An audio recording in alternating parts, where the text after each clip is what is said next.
வாழ்க வளமுடன். குரு வாழ்க, குருவே துணை. சார்ந்த பெருமக்களே, திருக்குறள் உட்பொருள் விளக்க தொடர் நிகழ்ச்சியிலே இன்றைய தினம் 51வது அதிகாரம் தெரிந்து தெளிதல் என்ற தலைப்பிலே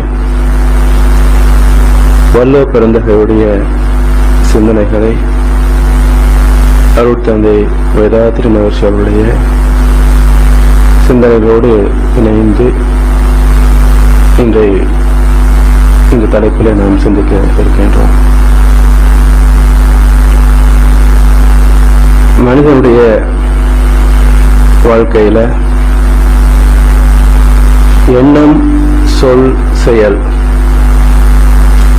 இந்த 3 இயக்கங்கள் தான். செயல் என்ற இயக்கத்தை பிரிக்கின்ற போது உணவு உண்ணுதல், உழைப்பை செய்தல், ஓய்வு எடுத்தல், இனவிருத்தி செய்தல் என்று 4 நிலைகளிலே செயல்கள் விரியும். இந்த 4 செயல்களுக்கும் மூலம் சொல், அதற்கு மூலம் எண்ணம். அப்படி எண்ணம், சொல், செயல் என்ற 3 இயக்கங்களிலே வாழ்ந்து கொண்டிருக்கின்ற மனிதன் சந்திக்கின்ற அனுபவங்களுக்கும் இதுதான் காரணம்.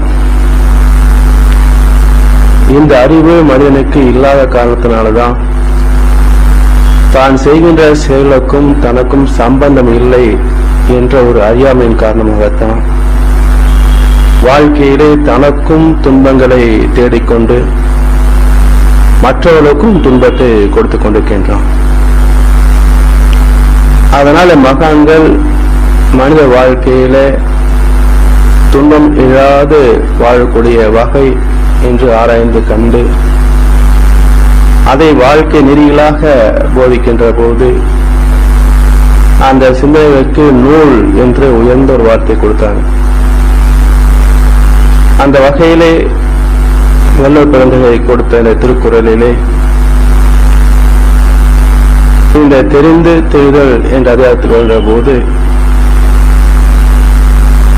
இந்த எண்ணம், சொல், செயல் என்ற 3 இயக்கங்களுக்கும் வரக்கூடிய விளைவுகள் என்பதை நிர்ணயிக்கிறது இயற்கை, தெய்வ நீதி. அந்த இயற்கை விதி என்பது 5 கோட்பாடுகளிலே அமைந்து செயல்படுகிறது.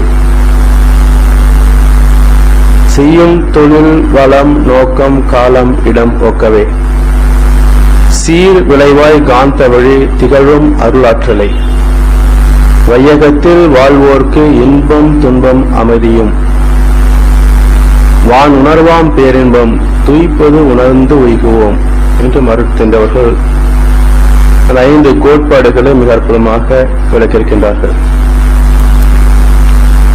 அதனால மனிதன் இந்த 5 கோட்பாடுகள் வழியாக இயங்கக்கூடிய இயற்கை விதிகளை பற்றிய தெளிந்த அறிவு பெற வேண்டும். அதை பெற்று அந்த நிலையில நின்று எண்ணம், சொல், செயல்களை பயன்படுத்துகின்ற போது அதே இயற்கை விதிக்கு ஒத்த இன்பங்கள் என்பதும் ஆரோக்கியம் என்பதும் வாழ்க்கையில மேன்மைப்படுத்திக் கொள்ளலாம். உடல் நோய்கள் என்பதையும் துன்பங்கள் என்பதையும் தவிர்த்து விடலாம். அப்படி செய்கின்ற செயல்களை தெரிந்து தெளிந்து செய்கின்ற வகையில தான் இந்த தலைப்பை பார்த்தீங்கன்னா தெரிந்து தெளிதல் என்று கொடுத்திருக்கின்றார். அப்ப என்ன செய்கிறோம் என்பதை தெரிந்து செய்ய வேண்டும். அது விளைவு என்ன வரும் என்று தெளிந்து செய்ய வேண்டும். அப்ப செய்யக்கூடிய செயல்களை தெரிய வேண்டும், விளைவுகள் பற்றிய ஒரு தெளிவும் அதில் இணைய வேண்டும். இந்த 2 வருகின்ற போதுதான் வாழ்க்கையிலே மனிதன் இயற்கையோடு இணைந்து போக முடியுமே தவிர இதை அறியாமலேயோ அல்லது அலட்சியப்படுத்தியோ வருகின்ற போது அதே இயற்கை விதியின் வழியாக மனிதன் துன்பங்களை சந்தித்தாக வேண்டும். அதனால மனிதனுக்கு இயற்கை விதிகளை போதிக்கக்கூடிய வகையில உற்ற துணையாக அமைந்த சில அதிகாரங்களை ஏற்கனவே பார்த்தது. வழி அறிதல், திரும்பி செயல் வகையில தொடங்கி அவர் கூடுதலாக வழி அறிதல் என்ற அதிகாரமும், பிறகு வினை காலம் அறிதல் என்ற அதிகாரமும், அதை தொடர்ந்து இடம் அறிதல் என்ற அதிகாரம் வந்தது. அதன் தொடர்ந்து தெரிந்து தெளிவு என்ற அதிகாரத்தோடு இந்த தொடர் நிறைவு பெறுகின்றது. அடுத்த அதிகாரம் தெரிந்து வினையாடல் என்று இதனுடைய முழுமை நிலையாக கொடுக்கப்பட்டிருக்கிறது. அப்படி ஒவ்வொரு அதிகாரத்திலேயும் இந்த செயல் வகைகள் என்பதை பல கோணங்களிலே அந்த 5 கோட்பாடுகளையே திரும்ப திரும்ப மையமாக கொண்டு வள்ளுவர் பெருந்தகை விளக்கியிருக்கின்றார்கள். இந்த அதிகாரத்தில் வரக்கூடிய முதல் கவி, அறம் பொருள் இன்பம் உயிர் அச்சம் 4 திறம் தெரிந்து தேரப்படும். அறம் பொருள் இன்பம் உயிர் அச்சம் 4 கோட்பாடுகள். மனிதனுடைய ஒவ்வொரு செயலுக்கும் விளைவு வருகின்ற போது அறம் என்பது ஒழுக்கம் கடமை ஏகை என்று 3 நிலைகளிலே சொல்லுவார்கள். அந்த செயலுடைய தன்மையிலே ஒழுக்கம் இருக்க வேண்டும், கடமை உணர்வு இருக்க வேண்டும், மற்றவருக்கு பயனாகக்கூடிய வகையிலே அது அமைந்திருக்க வேண்டும். அப்படி அந்த அறத்தை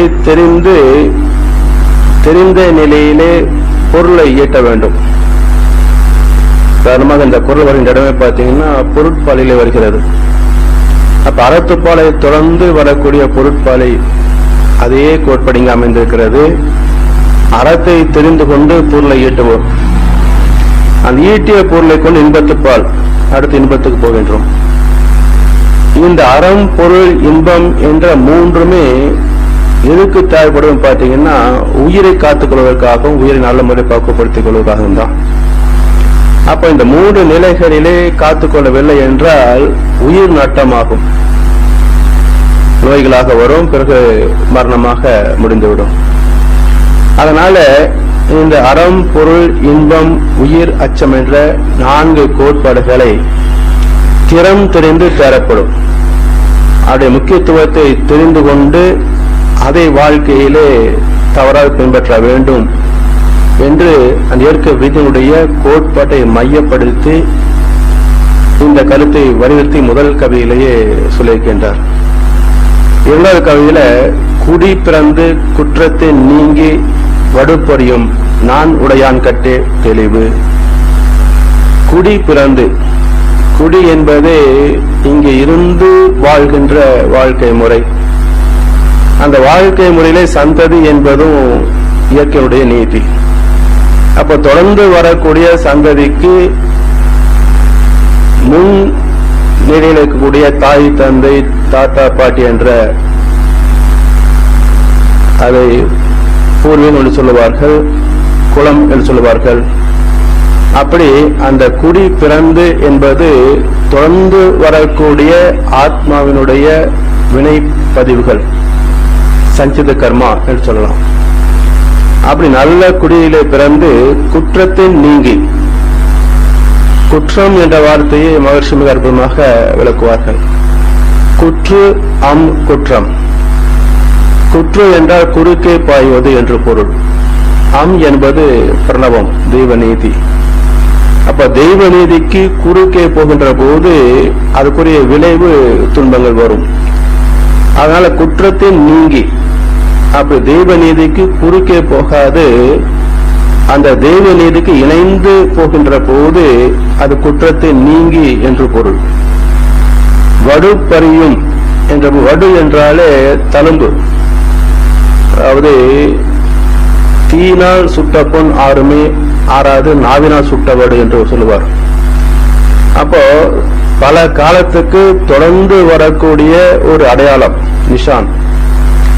அந்த கருத்துக்கு வடு என்று பொருள். அப்போ அந்த தொடர்ந்து வரக்கூடிய சந்ததிக்கு இவன் செய்கின்ற செயலுக்குரிய விளைவு சஞ்சயகரமாக வந்து கொண்டே இருக்கும். அந்த வடுவினால் வரக்கூடிய விளைவுகள் துன்பத்தை கொடுக்கக்கூடியதாக இருக்கும். அப்படி குடி பிறந்து குற்றத்தை நீங்கி வடுப்பறியும் நான் உடையான். நானுகள் என்றாலே கெட்டதை செய்வதற்கு வெட்கப்படணும், ஏமாத்துறதுக்கு வெட்கப்படணும், பிச்சை எடுக்கிறது வெட்கப்படணும். ஆனா எந்த தொழில் செய்கிறோமோ அதுல வெட்கப்பட வேண்டிய அவசியம் கிடையாது. அப்போ செய்கின்ற தொழில் மக்களுக்கு நன்மை தரத்தக்க வகை இருக்க வேண்டும், அதுதான் அதுல சிறப்பை தவிர மற்றபடி ஒரு சாதாரண கீழ் நிலையில பியூன் வேலை பார்த்தா கேவலம் என்பதோ மேனேஜர் போஸ்ட் ரொம்ப மதிப்பு மிக்கது என்பதோ கிடையாது. ரெண்டும் வேலை தான். அப்ப ரெண்டு பேருமே நல்லவர்கள் தான். எப்போ அவங்க அல்லாதவர் வாக்குறாங்க பாத்தீங்கன்னா, செய்ய வேண்டிய கடமைகளை செய்யவில்லை என்றால் மேனேஜரும் திருடனாவான். அப்ப தன்னுடைய கடமைகளை நிறைவாக செய்கின்ற போது அது குடி பிறந்து குற்றம் நீங்கி, அது செய்யாத போது செய்வதற்கு அஞ்சுகின்ற தன்மை என்பது நான். அப்ப தவறை செய்வதற்கு வெட்கப்படக்கூடிய பக்குவம் இருக்கு பாருங்க, அதை நான் உடைமை என்று சொல்வார்கள். அப்படி குடி பிறந்து குற்றத்தை நீங்கி வடுப்பறியும் நான் உடையான் கட்டிய தெளிவு. இந்த பண்பு உள்ளவரிடத்திலே வரக்கூடிய சிந்தனை தான் தெளிந்த நிலையில் இருக்கக்கூடியது தெளிவு. மூன்றாவது கதையில அரிய கற்று ஆசு அற்றார் கண்ணும் தெரியும் கால் இன்மை அரிதே வெளிரு. அரிய கற்று, அதாவது அரிய என்பது செய்வதற்கு அரியது, அது கொஞ்சம் சிரமமானது என்று பொருள். அப்படி மனிதன் வாழ்க்கையிலே பல விஷயங்களை கற்றுக்கொள்கின்றான். அதுல எது சிறப்பு மிக்கது என்றால், எது மற்றவருக்கு தெரியாதோ அதை கற்றுக்கொள்வது சிறப்பு. அப்போ மற்றவர்கள் தெரியாத ஒன்றை கற்றுக்கொள்ளுகின்ற கல்விக்கு அரிய கல்வி என்று பொருள். அப்ப மனிதன் பெற்றுக்கொள்ளக்கூடிய அரிய கல்வி எது என்று பார்த்தீங்கன்னா இயற்கை கல்விதான். இன்றைக்கு பள்ளிகளிலே கல்லூரிகளிலே பல நிறுவனங்களிலே பணத்தை சம்பாதிக்கக்கூடிய கல்வியெல்லாம் கற்றுக் கொடுக்கிறாங்க, அது எல்லா இடத்துலையும் கிடைக்கும். ஆனா அறிவை அறியக்கூடிய கல்வி எங்க கிடைக்கிறது பார்த்தீங்கன்னா எல்லா இடத்துலையும் கிடைக்கிறது இல்லை. அப்போ அரிய கற்கின்ற கல்வி என்பது மனவளக்கலை மண்டங்களில் மட்டுமே கிடைக்கக்கூடிய சொத்து. அப்படி அரிய கற்று ஆசு அற்றார் கண்ணும். ஆசு என்றாலே குற்றம் என்று பொருள். பெரிய அளவிலே தவறு செய்கின்ற போது மா ஆசு மாசு என்று பொருள். யாரிடத்திலே குற்றம் இல்லாது இருந்து அவர்கள் மக்களுக்கு போதிக்கின்றார்களோ ஆசு இரியன் ஆசிரியன் என்று பொருள். அப்ப ஆசிரியன் என்றாலே குற்றத்தை நீங்கியவர்கள் என்று பொருள். அப்ப ஆசிரியர் தொழில் உள்ளவங்க எப்படி இருக்கிறாங்க என்று சொல்லி தன்னைத்தானே ஆய்வு செய்து பார்த்துக் கொள்ள வேண்டிய கட்டாயம் இன்னைக்கு இருக்கு. அப்படி அரிய கற்று ஆசு அற்றார் கண்ணும் தெரியும் கால் வெளிரு இன்மை அரிதே. தெரியும் கால் வெளிரு இன்மை அரிதே கொஞ்சம் மாற்றி போட்டுருவோம். அதை ஆராய்ந்து பார்க்கிற போது அவர்களுக்குள்ள இருக்கின்ற அடிப்படை இருக்கக்கூடிய தன்மை என்ன என்று ஆராய்ந்து பார்க்கின்ற போது வெளிரு என்பது வெண்மை என்று பொருள்படும், அது அறியாமை என்றும் பொருள்படும். அப்போ அந்த அறியாமை இன்மை அரிதே. அப்ப அரிய கற்று ஆசற்றார் கண்ணும், கற்பதற்கு அரிய கல்வி கற்றிருக்கிறார்கள், குற்றம் இல்லாத வாழ்க்கை வாழ்ந்து கொண்டிருக்கின்றார்கள். இருந்தாலும் அவர்களுக்குள்ளாக அறியாமை இல்லாத அறிவு என்று இருக்கிறதா என்று பார்த்தா அது கஷ்டம். அப்ப இந்த இடத்துல அறிவிலே தெளிந்தவரிடத்திலே கூட அவருடைய கருமையத்தில் சில களங்கள் இருக்கலாம். இது மகிழ்ச்சியும் சொல்லியிருக்கிறாங்க. நபிகளாக அற்புதமாக சொல்லுவார், அல்லாவே இவர்கள் அறிந்திராத என்னுடைய குற்றங்களையும் மன்னித்து அருள்வாயாக. நபிகள் நாயகத்தை எல்லோரும் மிகப்பெரிய மகனாக மதித்திருக்கிறார்கள். அந்த மகன் என்ன சொல்றாரு, அல்லாவே இவர்கள் அறிந்திராத என்னுடைய குற்றத்தையும் மன்னித்து அருள்வாயாக. அப்போ வெளி தோற்றத்திலேயும் செயல்பாடுகளிலேயும் அறிய கற்று ஆசற்றார் கண்ணும் அவருடைய உள் அடிமனதில் கூடிய சில கசடுகள் என்று சொல்லலாம். ஏன்னா ஆத்மாவிலே உள்ள பதிவுடைய தாக்கம் என்பது ரொம்ப ஆழமானது. கிட்டத்தட்ட 7 தலைமுறைகளில் வரக்கூடிய தாக்கங்கள் அதில் இருக்கும். அப்ப அதுல கெட்டது இருக்காதான்னு பாத்தீங்கன்னா இருக்கும், செயல்படுத்தல, அவ்வளவுதான். அதனால தெரியும் கால் வெளிரியின்மை அரிது. அடுத்த கதையில குணம் நாடி குற்றமும் நாடி அவற்றுள் மிகை நாடி மிக்க குரல். அப்போ ஒரு மனிதன் தெரிந்து தெளிகின்ற வகையில செயல்படுகின்ற போது, ஆராய்கின்ற போது, எந்த ஒரு மனிதனோ பொருளோ இயக்கமோ செயலோ தோற்றமோ எடுத்துக்கொண்டாலும் அவருடைய குணம் நாடுதல் முதல். அப்ப அவருடைய தன்மை என்ன என்பதை ஆராய்ந்து பார்க்க வேண்டும், அதை அணுகி அதை சிந்தனை செய்து பார்க்க வேண்டும், குணம் நாடி. அடுத்து அதனால் வரக்கூடிய கேடு என்ன, குற்றமும் நாடி. அவரிடத்தில் உள்ள தவறுகள் என்ன, சிறுமைகள் என்ன, அந்த செயலிலே உள்ள பாதகங்கள் என்ன என்று அவருடைய நெகட்டிவ் ஆஸ்பெக்ட் குற்றமும் நாடி. அவற்றுள் மிகை நாடி மிக கொள்ளல். அப்ப குணம் அதிகமாக இருக்கிறதா, நன்மைகள் அதிகமாக இருக்கிறதா, அல்லது குற்றங்கள் அதிகமாக இருக்கிறதா, தவறுகள் அதிகமாக இருக்கிறதா என்று இரண்டுமே சீர்தூக்கி பார்த்து எது அதிகமோ அதை கொள்ள வேண்டும். அப்போ யாரிடத்திலே நட்பு கொள்வது, யாரிடத்திலே நாம் நம்பிக்கை வைப்பது என்றால் அவருடைய குணாம்சங்கள், செயல்பாடுகள், தகுதி, திறமைகள் இவற்றெல்லாமே தெரிந்து சீர்தூக்கி ஆராய்ந்து பார்த்து அதிலே நல்லவரை அதிகமாக இருக்கும் பட்சத்தில் அவரோட நட்பு கொள்ளலாம், ஏற்றுக்கொள்ளலாம். தீயவை அதிகமாக இருக்கின்ற பட்சத்திலே அதை தவிர்த்து விட வேண்டும், அவரிடத்திலிருந்து விலகிவிட வேண்டும். அப்போ குற்றம் பார்க்கின் சுற்றம் இல்லை என்று சொல்லுவார்கள். அப்ப யாரிடத்துல தவறு இருக்காது, மகளிடத்திலே இருக்கிற வாய்ப்பு இருக்கிறது கர்மயத்தில் என்று சொல்கின்ற போது, அப்போ குற்றமே இல்லாத மனிதனை நம்ம குடும்பத்திலேயோ சமூகத்திலேயோ தேட முடியுமான்னு பாத்தீங்கன்னா முடியாது. அப்ப ரெண்டும் கலந்ததா இருக்குது. எது அதிகமாக இருக்கிறது என்று பார்க்கணும், குணம் நாடி குற்றமும் நாடி. அப்புறம் அவற்றுள் மிகை நாடி மிக்க கொள்ளல். எது அதிகமாக இருக்கிறதோ அதை நாம் மதித்து ஏற்றுக்கொள்ள வேண்டும். ஐந்தாவது கவியில பெருமைக்கும் ஏனை சிறுமைக்கும் தத்தம் கருமமே கட்டளைக்கல். சாதாரணமா ஒவ்வொரு மனிதனுக்கும் அனுபவங்கள் இருக்கும், எந்த வயதாக இருந்தாலும் இந்த அனுபவம் இருக்கும். பெருமை சிறுமை என்று சொல்லுகின்றோம், ஆனா பெருமை ஒண்ணுதான். எப்படி இரவு வருகிறது, பகல் வருகிறது, நாள் ஒண்ணுதான். வறுமை வரும், செழுமை வரும், வாழ்க்கை ஒண்ணுதான். அதே போல பெருமை வரும், சிறுமை வரும், பிறவி ஒன்றுதான். அப்ப இந்த பிறவியில பெருமைக்கும் சிறுமைக்கும் காரணம் என்னன்னு பாத்தீங்கன்னா அவனுடைய சந்தர்ப்பம், சூழ்நிலை பயன்படுத்தி செயல்படுகின்ற அறிவின் திறம் இருந்தாலும் கூட அதுக்கு அடிப்படை அவருடைய கருமையம், ஜெனடிக்ஸ். அப்போ ஒரு மனிதன் பிறக்கின்ற பூர்வீக சொத்து இருக்கு பாருங்க, அந்த பதிவுகள், அந்த கர்மா வினை நல்ல பதிவுகளா இருக்கின்ற பட்சத்துல இவனுடைய அறிவும் செயல் திறமும் அதில் இணைகின்ற போது பெருமைக்குரிய வெற்றிகளை பெறலாம்.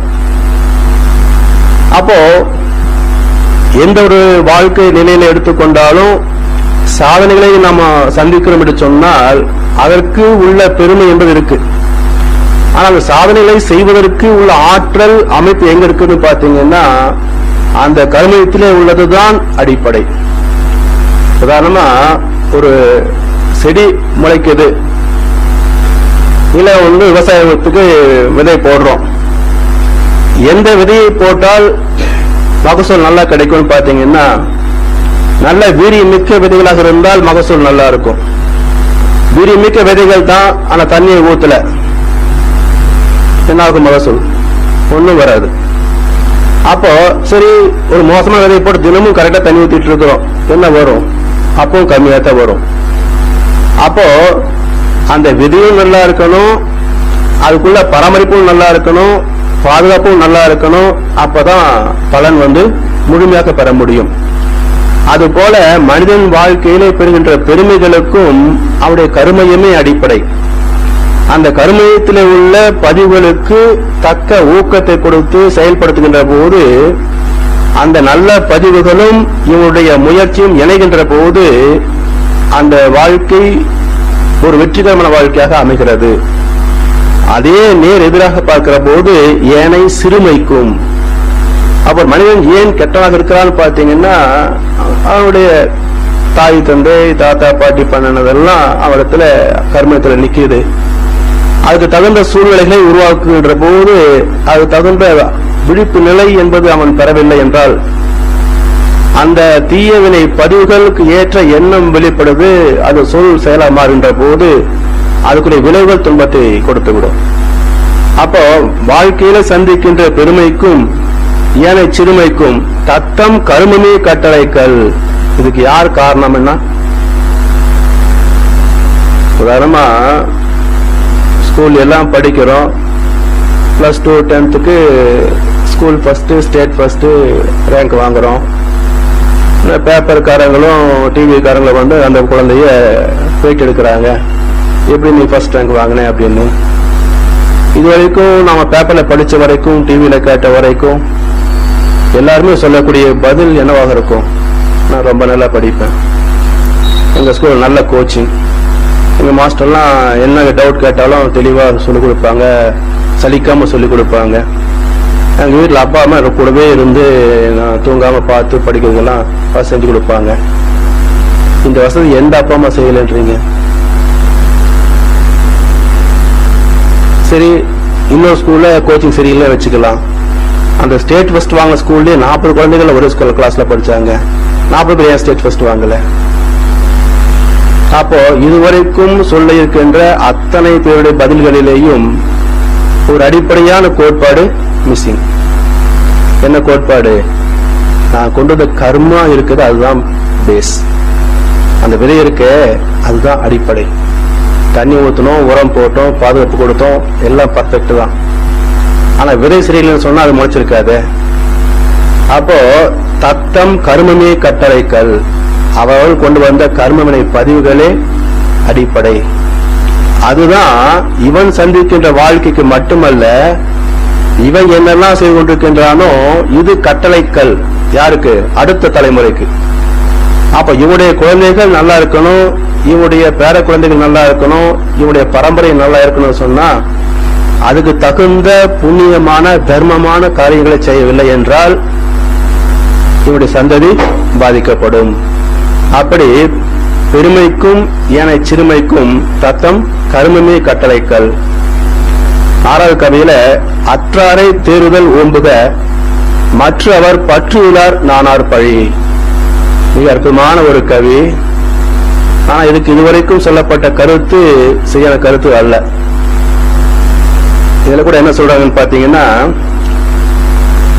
குடும்பம் சுற்றம் நட்பு என்ற பிடிப்பின்றி வாழ்வோரை பொறுப்புள்ள பணிக்கு தேர்வு செய்யக்கூடாது, பற்று இல்லாததால் பழிக்கு அஞ்ச மாட்டார்கள். இதுதான் இதுவரைக்கும் எல்லாரும் சொல்லிக்கிறாங்க. ஆனால் உண்மையான பொருள் என்ன என்பதை நம்ம சிந்திக்கின்றோம். அற்றாரை தேறுதல் ஓம்புக, இந்த 3 வார்த்தைக்கு என்ன பொருள் வருது பாருங்க. அற்றார் என்றால் இல்லாதவர்கள். என்னன்னா, இல்ல பொருள் இல்லாம இருக்கலாம், சொந்த பந்தம் இல்லாம இருக்கலாம், பெயர் புகழ் இல்லாம இருக்கலாம், ஆட்சி அதிகாரம் இல்லாம இருக்கலாம். ஆனா எல்லாத்துக்கும் அடிப்படை என்ன பாத்தீங்கன்னா வயதுதான். அப்ப அற்றார் அழி பசி தீர்த்தல் அக்தூரம் பெற்றான் பொருள் வைப்புழி.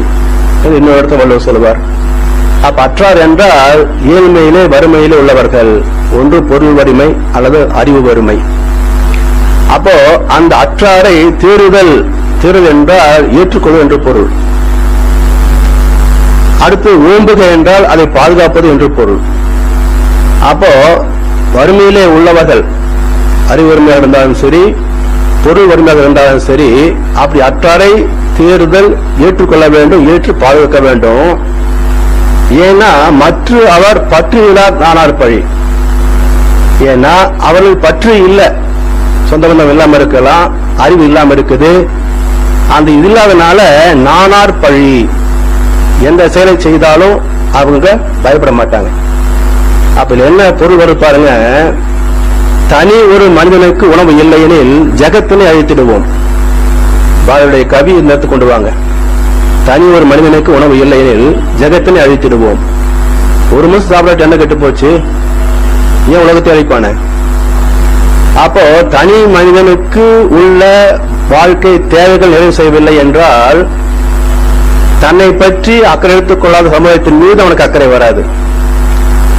சமுதாயத்தின் மீது அக்கறை வரலன்னு சொன்னாக்க அவன் தீவிரவாதியாக மாறிவிடுவான். நீங்க எந்த ஒரு டெரரிஸ்டா இருக்கட்டும், அவனுடைய அடிப்படை காரணம் என்ன என்றது கேட்டு பார்த்தோம்னு சொன்னாக்க அவன் வாழ்க்கையில சந்தித்த வறுமையும் அவன் சந்தித்த துன்பங்களும் சமுதாயம் பொறுப்பெடுக்காத காரணமும் இதுதான் சொல்லுவான். அப்ப சமுதாயம் ஒவ்வொரு மனிதருக்கும் பொறுப்பேற்க வேண்டும். அதைத்தான் வள்ளுவர் வலியுறுத்துகிறார். அற்றாரை தேர்தல் ஓம்புக. அப்படி இல்லைன்னு சொன்னா அவன் தீவிரவாதி மாறிவிடுவான். மாறிவிட்டான்னு சொன்னாக்க யாருக்கு நட்டம்? இவனுக்கே தான் நட்டம் திரும்பவும். அப்ப ஒரு சாதாரண சிறு மனிதன் கூட ஒட்டுமொத்த சமுதாயத்தையே கெடுத்து விடுவான். இதுக்கு உதாரணம் என்னன்னு பாத்தீங்கன்னா, ராமாயணத்துல முன்பகுதியை கெடுக்கிறதுக்கு ஒரு கூனி, பின்பகுதியை கெடுக்கிறதுக்கு ஒரு ராவணன். ஆனா மகாபாரதத்துல ஒட்டுமொத்தத்தை கெடுக்கிறதுக்கு ஒரே சகுனி. ஆனா 3 பேர் நான் பார்த்தது கிடையாது. இன்னைக்கு நான் பார்த்தது பின் லேடன், ஒரே ஒரு ஆள் தான் ஒட்டுமொத்த உலகத்தை ஆட்டி வச்சிருக்கானா இல்லையா? அப்ப தனி மனித உணவு இல்லையெனில் ஜெகம் அழியுதா இல்லையா? அப்போ எத்தனை மகள் சொல்லி இருக்கிறாங்க, யார் புரிஞ்சுக்கிட்டாங்க? இதுதான் விக்கிற மார்க்கெட்ல. அதனால ஒரு கவியுடைய உட்பொருள் என்னன்ற பார்க்கணும் சொன்னா, அந்த மகளுடைய அறிவோடு அறிவாக இணைய வேண்டும். அப்பதான் தத்துவம் சரியா வெளியே வரும். அப்படி அற்றாரை தேவர் ஓம்புக மற்றவர் பற்றியிலார் நானார் பழி. அடுத்த கவியில காதன்மை கண்டா அறிவு அறியார் தேறுதல் பேரமை எல்லாம் தரும். காதன்மை கண்டா என்ன பாத்தீங்கன்னா, நமக்கு ரொம்ப தெரிஞ்சவங்க, சரி போனா போகுது, அவங்க செஞ்சு கொடுக்கலாம். இல்ல நமக்கு ஃப்ரெண்ட்ஸ் ரொம்ப வேண்டியவங்க, அவங்க ரெக்கமெண்ட் பண்றாங்க, அதனால இவருக்கு கொஞ்சம் தகுதி இல்லைன்னா பரவாயில்ல, கொஞ்சம் அட்ஜஸ்ட் பண்ணிக்கலாம். அப்ப என்ன ஆகுது, ரெக்கமெண்டேஷன் பண்ணி அல்லது தனக்கு பிடித்தது என்பதற்காக ஒரு சலுகை காட்டி செய்கின்ற போது யாருக்கு செய்கின்றோம்? அறிவு அறியா தேடுதல். அவனுக்கு தகுதி இல்லை, ஆனாலும் எனக்கு மச்சன்ற ஒரே காரணத்துக்காக அவனுக்கு ப்ரொமோஷன் போட்டு கொடுக்குறேன். என்ன ஆகும்? ஆபீஸ் குட்டிச்சவர் ஆகும். இப்படியே நாட்டில் நடந்துட்டு இருக்கு எல்லா இடத்துலயும். அப்போ காதன்மை கண்ட அறிவு அறியார் தேடுதல் விளைவு என்ன வரும்? பேரமை எல்லாம் தரும். எல்லா விதமான குற்றங்களும் வரும். அப்ப இந்த சமுதாயத்தில் மிகப்பெரிய நிறுவனங்கள் கூட சரிந்து போவதற்கு காரணம் என்ன பார்த்தீங்கன்னா, அறிவில்லாத தலைமை. சேரலாம் இருக்கலாம், அதுக்காக அவருக்கு எல்லாம் தெரிஞ்சிருக்க அவஸ்தம் கிடையாது. அப்போ அந்த பதவிக்கு ஏற்ற அறிவங்கு இல்லை என்று சொன்னால் அந்த நிறுவனமே பாதிக்கப்படுகிறது. அதைத்தான் மகாபாரதத்துல காட்டினாங்க. ஒரே ஒரு திருதராஷ்டிரம் தான், ஒரு தனி மனிதன், அவன் அறிவு கட்டனா இருந்தான். விளைவு என்னாச்சு பார்த்தீங்கன்னா, அஸ்திராபுரம் அழிஞ்சு போச்சு. எத்தனை பேர் செத்தாங்க அதுல. அப்போ ஒரு மனிதன் இருக்கக்கூடிய தவறான முடிவு என்பது ஒட்டுமொத்த சமுதாயத்தையே பாதிக்கலாம். அதனால முக்கியமான பொறுப்புகளை தேர்ந்தெடுக்கின்ற போது அங்க ரெட்டபிசம் ஃபேவரிட்டிசம் எல்லாம் இருக்கக்கூடாது. அப்ப தகுதிக்கும் திறமைக்கும் மதிப்பளிக்கின்ற போது அந்த அறிவு எல்லோருக்கும் நன்மையை தரும் என்று மிக அற்புதமான கருத்தை வலியுறுத்தி இந்த கவியில சொல்றாங்க. காதன்மை கண்டா அறிவு அறியார் தேர்தல் பேரமை எல்லாம் தரும். 8வது கவியில தேரான் பிறனை தெளிந்தான் வழிமுறை தீரா இடும்பை தரும். தேரான் பிறனை தெளிந்தான், அதாவது தேர்தல் என்றாலே தேர்வு சொல்றோம் இல்லைங்களா, எக்ஸாமினேஷன். அப்போ ஒரு தேர்வு எடுத்தன்னு சொன்னால் அதுல உள்ள திறமைகளை ஆராய்ந்து பார்த்து தகுதி உடையதை திறமை உடையதை எடுத்துக்கொள்வது என்று பொருள். அப்போ அந்த பரீட்சை வைக்காது தேரான் பிறனை தெரிந்தான், அப்போ பார்த்த உடனே அப்படி ஏற்றுக்கொள்வது. அப்ப என்ன ஆகுது, அவனை சீர்தூக்கி பார்க்காது அவனை அப்படியே நம்பி ஏற்றுக்கொள்கின்ற போது வழிமுறை தீரா இடும்பை தரும். அது அந்த ஒரு சந்ததிக்கு மட்டுமல்ல, அடுத்து வரக்கூடிய பல சந்ததிகளுக்கு கூட துன்பத்தை கொடுத்து விடலாம். அப்போ ஒவ்வொரு மனிதனுடைய வாழ்க்கையிலேயும் கொஞ்சம் நம்ம ஆராய்ந்து பார்த்தோம்னு சொன்னாக்க இது போல அனுபவம் நிச்சயமா கண்டிப்பா இருக்கும், ஒவ்வொருத்தருக்கும் இருக்கும். அப்போ சமயத்தில் மற்றவர்களை சீர்தூக்கி பார்க்காது ஏற்றுக்கொண்ட நட்பும் செய்த செயலும் அது அந்த காலகட்டத்தில் மட்டும் அல்லாது அதை தாண்டி பல சந்ததிகளுக்கு கூட துன்பத்தை கொடுக்கக்கூடிய வகையில அமைந்து போகிறது. 9வது கவியில தேரற்க யாரையும் தேராது தேர்ந்த பின் தேறுக தேரும் பொருள். தேரற்க யாரையும் தேராது ஒரே வார்த்தை. அப்போ இந்த தேரற்க என்பது வல்லினரா, தேராது என்பது மெல்லினரா. அப்ப தேர்வு என்ற வார்த்தை இங்க சொல்லப்படும் தேராது. அப்ப தேர்வு செய்யாது என்பது தேராது என்ற பொருள். அப்ப தேரற்க யாரையும் தேராது 8வது கவியுடைய தொடராக வருகிறது. யாரையுமே சீர்தூக்கி பார்க்காமல் ஏற்றுக்கொள்ளாது என்ற பொருள். தேரற்க யாரையும் தேராது. அப்படி தேர்ந்த பின் சீர்தூக்கி பார்த்து நல்லதுதான் என்று தேர்ந்த பிறகு தேர்க தேரும் பொருள். அப்ப அவர் வழியாக செய்யக்கூடிய செயல்கள், அவர் இணைந்து செய்யக்கூடிய செயல்கள், அதுக்கு வரக்கூடிய வெற்றிகள், அதனால் பெறக்கூடிய மேன்மைகள், அப்படி தேர்க தேரும் பொருள். வாழ்க்கை மேன்மையும் நிறைவாக இருக்கும், பொருள் வரவிலேயும் மேன்மைகளை பெறலாம்.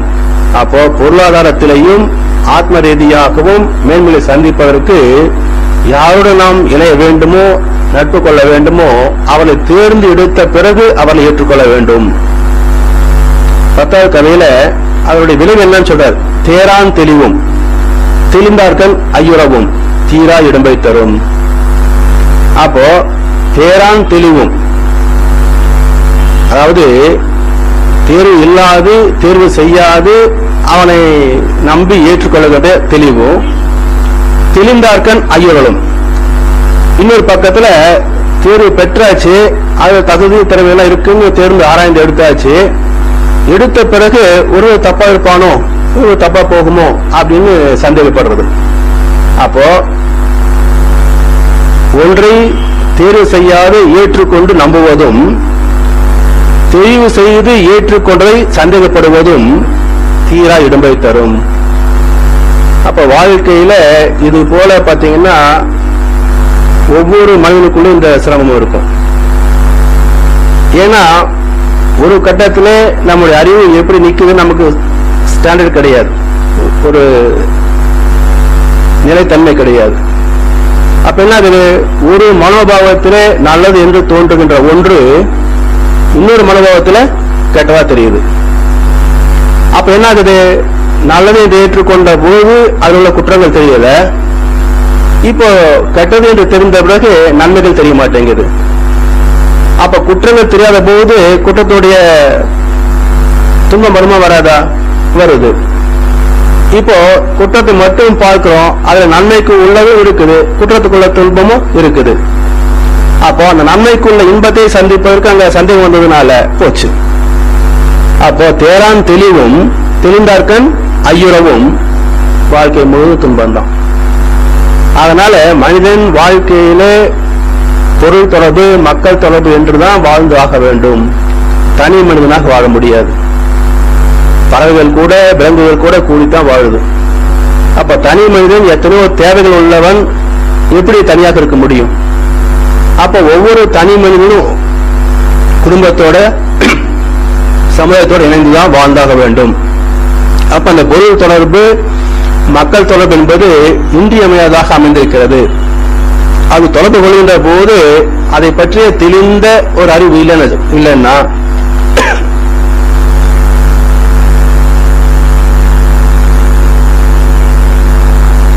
என்னாகும், நமக்கு இன்றைய செயல்பாடுகளிலேயும் நன்மைகள் முழுமையாக பெற முடியாது, நம்முடைய வாழும் காலத்திலேயும் நன்மைகளை தெளிவாக பெற முடியாது.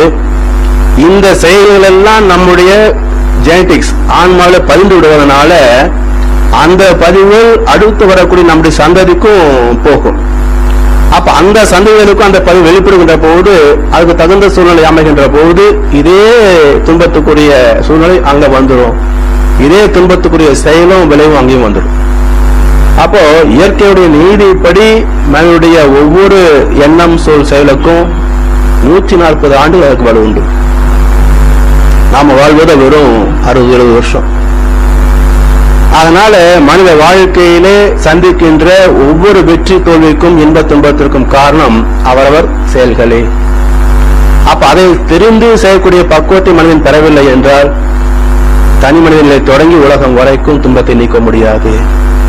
அதனால எத்தனையோ மகான்கள் தோன்றி இந்த சமூகத்தை சீர்படுத்துவதற்காக பல வகைகளிலே வாழ்க்கை தத்துவங்களை போதித்திருந்தாலும் மனிதன் அவர்கள் திரும்பி பார்க்கறது கிடையாது. முன்பு இயேசு வந்தார், பின்பு காந்தி வந்தார். இந்த மாநிலம் திருந்திட பிறந்தார், இவர் திருந்தவில்லை, மனம் வருந்தவில்லை, அந்த மேலோ சொன்னதையும் மறந்தார். அதனால ஏதோ பர்த்டே கொண்டாடுறோம், காந்தி ஜெயந்தி கொண்டாடுறோமே தவிர காந்தியோட சத்திய சோதனை வாழ்க்கை ஏற்றுக்கொண்டோமா? இல்ல ராமநவமி கொண்டாடுறமே தவிர ராமனுடைய தத்துவத்தை ஏற்றுக்கொண்டோமா? இல்ல கோகுலாஷ்டமி கொண்டாடுறமே தவிர கிருஷ்ணனாக மாற வேண்டும் என்று வாழ்ந்து பார்த்தோமா? இல்ல வள்ளுவர் தினம் கொண்டாடுறமே தவிர வள்ளுவர் வாழ்ந்து காட்டணும்னு நினைச்சோமா? இது போல சமுதாயத்தில் நல்லனா மாற வேண்டும் என்ற தாக்கமே இல்லாத ஒரு நிலை தான் இன்றைக்கு இருந்துகிட்டு இருக்கு. அதனால மனிதன் சிந்தனை செய்து பார்த்து தன்னுடைய வாழ்க்கையில தானும் நல்லா இருக்கணும். அது இயற்கை நீதியே அதுதான். தன்னோடு சார்ந்த சக மக்களும் நல்லா தான் இருக்கணும். நான் மட்டும் நல்லா இருந்தா போதாது.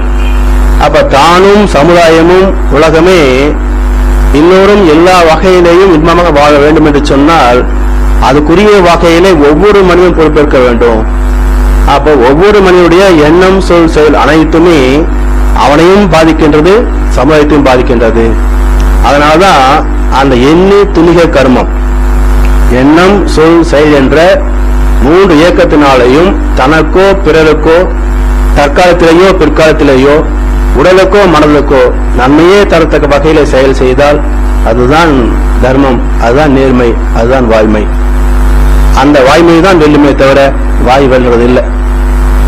அதனால மனிதன் இன்றைக்கு வாழ்கின்ற வாழ்க்கை முறையும் இயற்கை நீதிப்படி வாழ வேண்டிய வாழ்க்கை முறையும் மிகப்பெரிய வித்தியாசம் இருக்கு. அந்த கேப், அந்த இடைவெளி தான் துன்பங்களே.